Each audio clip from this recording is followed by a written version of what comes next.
What's up? It's Christian.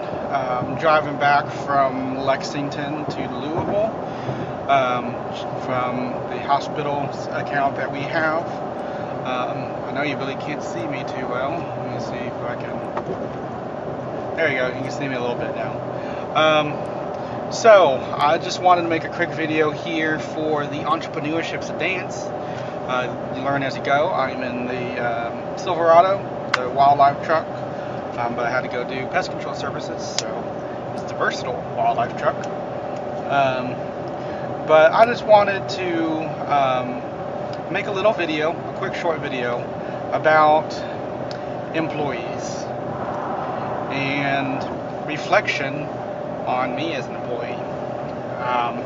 So you know, I think one of the biggest hurdles any small business or entrepreneur face when they're starting their business and the business is growing or growing rapidly, and to the point where they need to hire people, is that we want to hire like a perfect person that wants to, we look into like, we place ourselves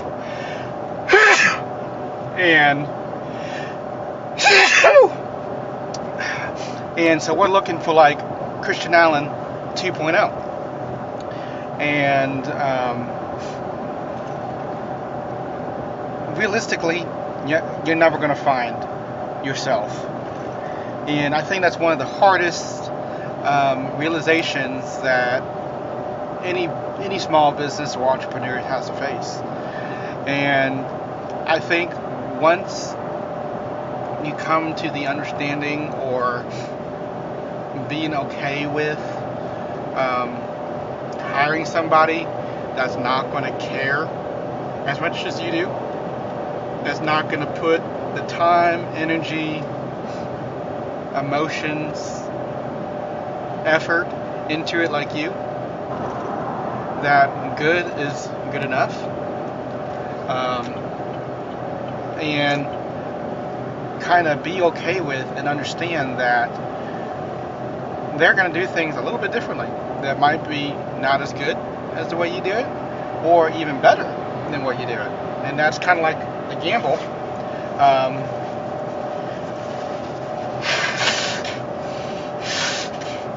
That's kind of like the gamble that you take when you hire somebody. And so it is very much like dating. When you're hiring, you have to find somebody that fits your culture, because the culture is you.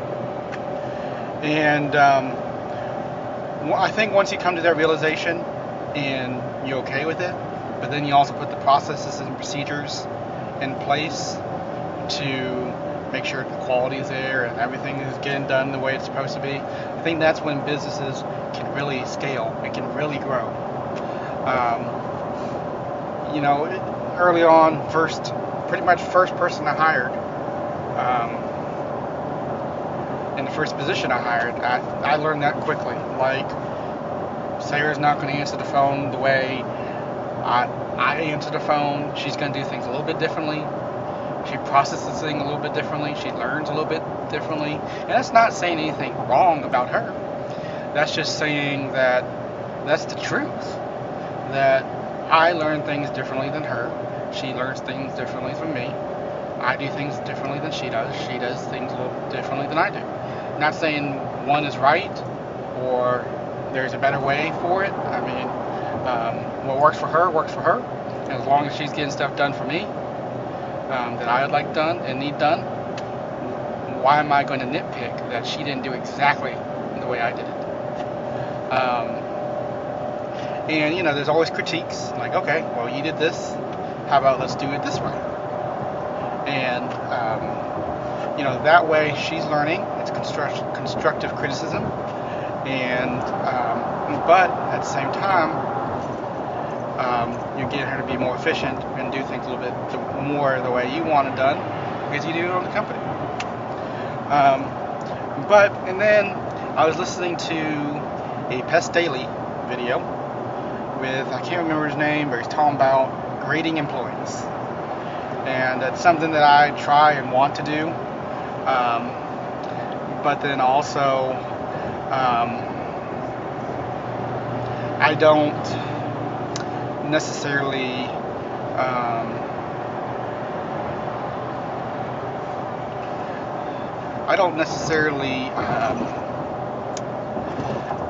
I'm not organized enough right now to consistently do it. But it got me thinking watching that Pest Daily videos. Like, he was saying that you want a whole bunch of B players,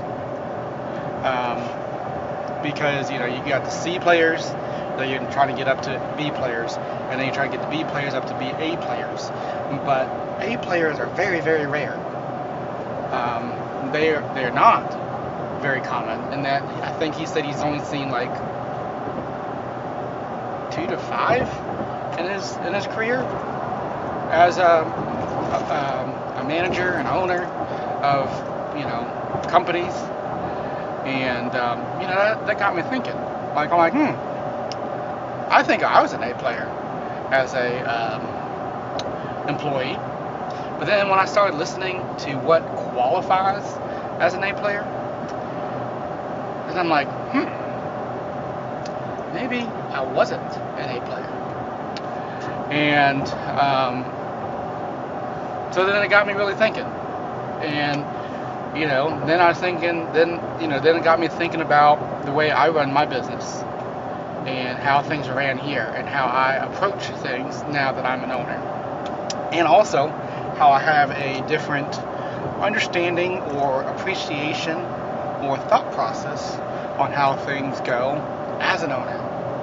And I think about my mindset as an employee. And like, man, for my previous employer, I don't think I really was that great of an employee.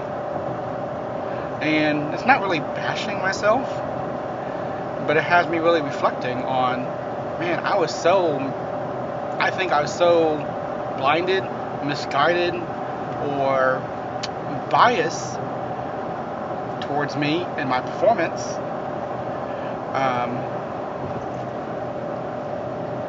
uneducatedly or unknowingly or not properly. And going back on things that I did, things that I'd done, the good, the bad, the ugly, the way I handled myself as an employee, how I handled situations. Like, I honestly, when I was an employee, thought that I cared about my employer's business like it was my own. And I thought I treated it as such. But now, as an actual owner, I'm really realizing that's not the case. And it doesn't really have me sad, but it does have me thinking that if I was only at best like a B- player, more like a C+ player, and I thought I cared, then what are really my employees? And I'm not saying that I'm as good or, I am better than they are, but it's got me really thinking that my employees, the 3 that I have, are really, really good. Sarah, Ryan, and Jess. I am super blessed to have them. They rock it out.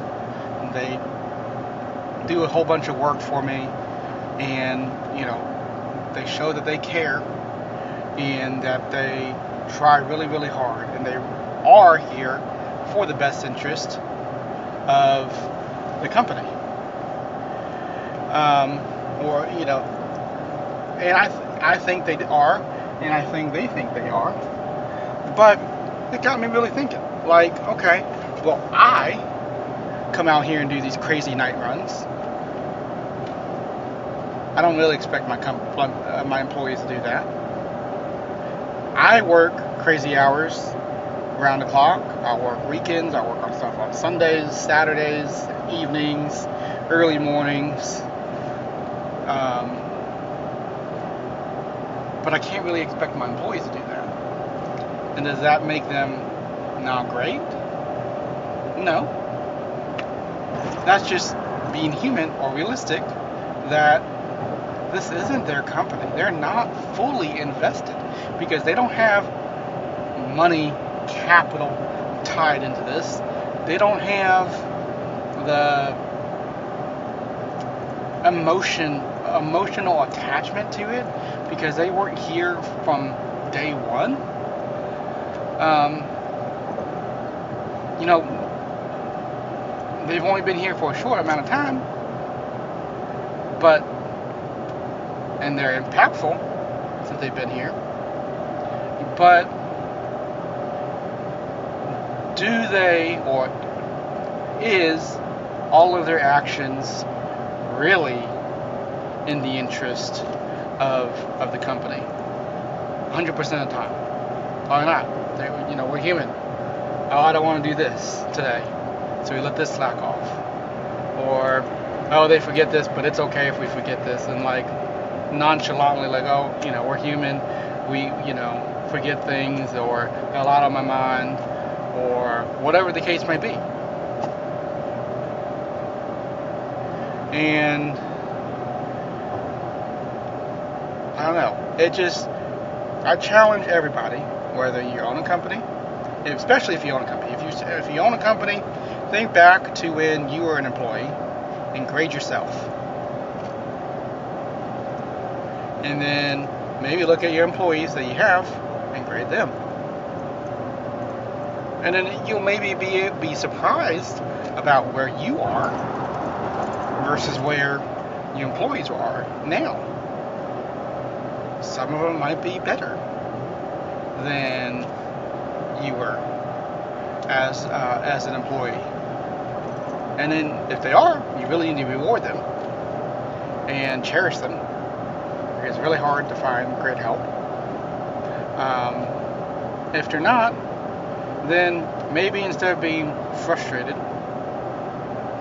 have some empathy and understanding, and remember what it was like being an employee, and remember why you left your said employer to start your own company. And I think if you do that, I think you would be able to keep and retain more help.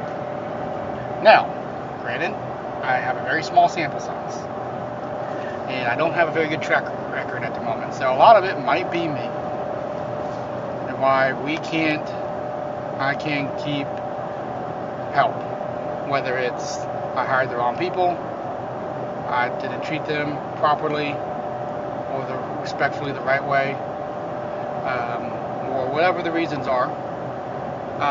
But do some reflection, and instead of just being like, oh man, employees are hard, or they're dumb, they're ignorant, they don't know what they're doing, always blaming them, maybe we need to look back on ourselves and think,